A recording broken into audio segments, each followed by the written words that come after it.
Placé sous le haut patronage de Sa Majesté le roi Mohamed VI, le SIAM 2025, qui connaît d'ailleurs la participation de 1500 exposants venus de 70 pays, se poursuivra jusqu'au dimanche 27 courant. Un véritable carrefour des politiques agricoles.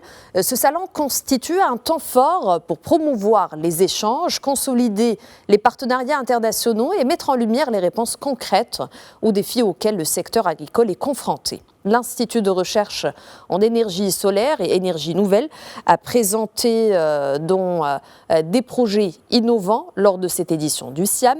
Ilham Barada nous en dit plus.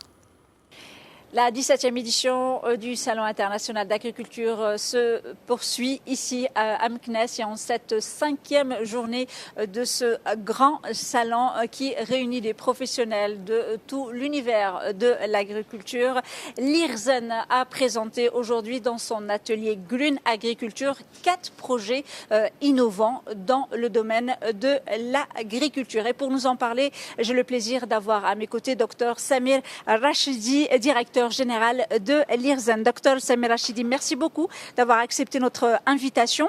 Alors, 4 projets ont été sélectionnés. C'est vrai qu'on en parle aussi facilement, mais c'est beaucoup d'années de travail et de recherche. Effectivement, merci beaucoup à vous, votre média et aussi à l'ensemble du corps de la presse qui nous a honoré de leur présence pendant cet atelier. Effectivement, comme vous l'avez dit, ces 4 projets font partie de à peu près 70 projets que l'IRSEN a financés au cours de ces 14 ans d'existence.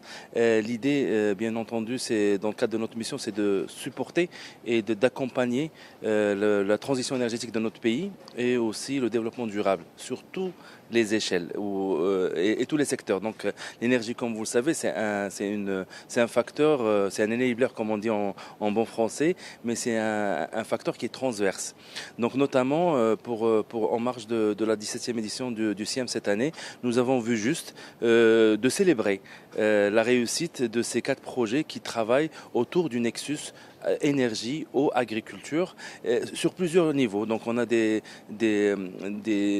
projets qui s'attaquent à la partie séchage des aliments pour compenser par exemple le brûler du gaz ou brûler des combustibles fossiles pour avoir des produits agricoles à sécher avec des systèmes innovants basés sur l'énergie solaire. Et il y a un projet aussi qui a travaillé sur la climatisation pour le domaine avicole, pour aussi combattre les vagues, les résultats fâcheux des vagues de sécheresse ou de chaleur sur les poulaillers. Donc tout ça, c'est pour dire que nous accompagnons cet écosystème à travers des actions précises. On ne se substitue pas non plus au monde, on va dire, agricole ni agroalimentaire, mais on est un accompagnateur et un catalyseur.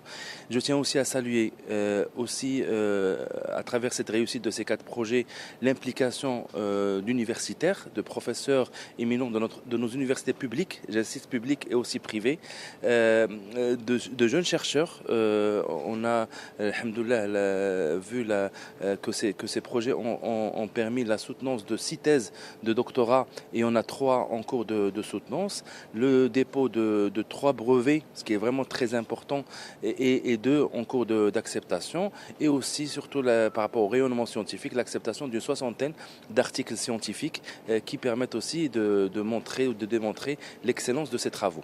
Alors, docteur Samir Rachidi, quand vous dites justement, ce sont des projets qui sont efficients, qui sont efficaces justement dans leur rapport, c'est de l'agriculture, on va dire, de précision.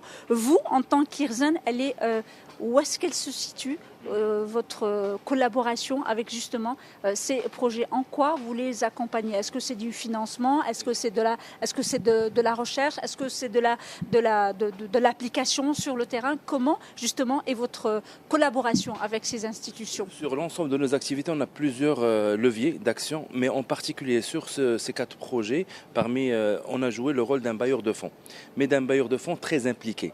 C'est-à-dire que on a, tout au long de ces 14 ans, accompagné l'université dans la réussite de ces projets sur plusieurs niveaux. D'abord, on a valorisé le niveau des bourses de thèse.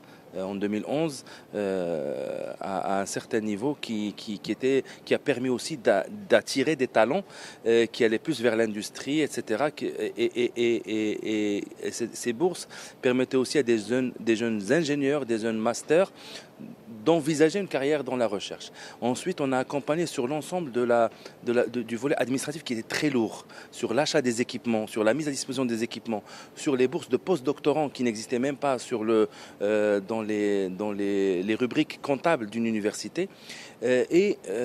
En plus de ça, on a invité l'université, voire un peu imposé à l'université de travailler avec l'entreprise. Donc c'était une condition sine qua non d'octroyer ces financements, c'est d'avoir une entreprise. Pourquoi? C'est pour aussi que cette recherche ne soit pas prisonnière d'un rapport ou d'un laboratoire de recherche, mais qu'elle sorte et surtout qu'elle réalise un impact. Donc de ce côté-là, ces 70 projets qu'on a financés, on se félicite justement que tous ces projets-là sont faits par et avec l'entreprise marocaine, et ça permet aussi, d'ailleurs dans les présentations vous l'avez peut-être vu, dans chaque projet il y a une phase de commercialisation, de business model, de business plan qui projette vers la valorisation commerciale et industrielle de ces résultats de recherche.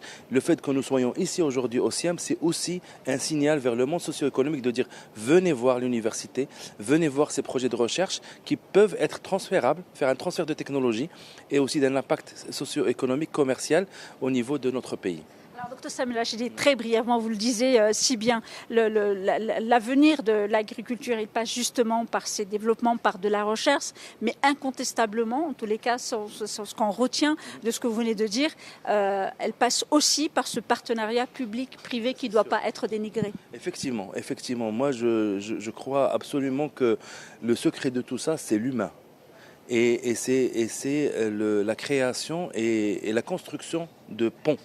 S'il n'y a pas de pont, il n'y a pas de valeur. Il faut que le savoir, faut que le monde industriel sache ce qui se passe dans le monde de la recherche. Il faut aussi que la recherche sache ce qui enturlupine le monde industriel pour créer de la valeur. Parce que il y a beaucoup de bonnes idées qui ne trouvent pas bon preneur. Il y a aussi beaucoup de problèmes qui ne trouvent pas de solutionneurs. Parce qu'il y a juste un manque de communication. Nous, on appelle ça, dans le jargon de l'innovation, la vallée de la mort. C'est ce que IRESEN a essayé de faire depuis sa création. C'est justement ce qu'on appelle, nous, en bon français, encore une fois, bridger, c'est-à-dire créer un pont sur cette vallée de la mort pour que la recherche puisse arriver au marché et surtout que le marché puisse attirer la recherche avec des problématiques fixes, etc.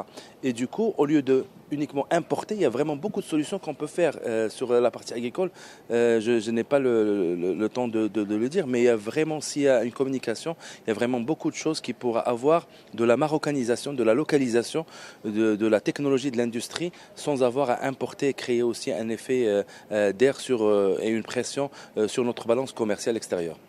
Dr Samir Rachidi, merci beaucoup d'avoir accepté notre invitation. Je sais qu'on peut rester des heures, parler de ce qui se passe dans cette agriculture, mais en tous les cas, on sent la richesse et la passion avec laquelle justement vous transmettez ce pont et ces échanges entre votre univers et celui de l'université. Merci beaucoup. Et comme je le disais, donc la 17e édition du Salon international d'agriculture, c'est aussi l'occasion de découvrir justement ces solutions innovantes pour permettre justement une agriculture durable et résiliente dans notre royaume.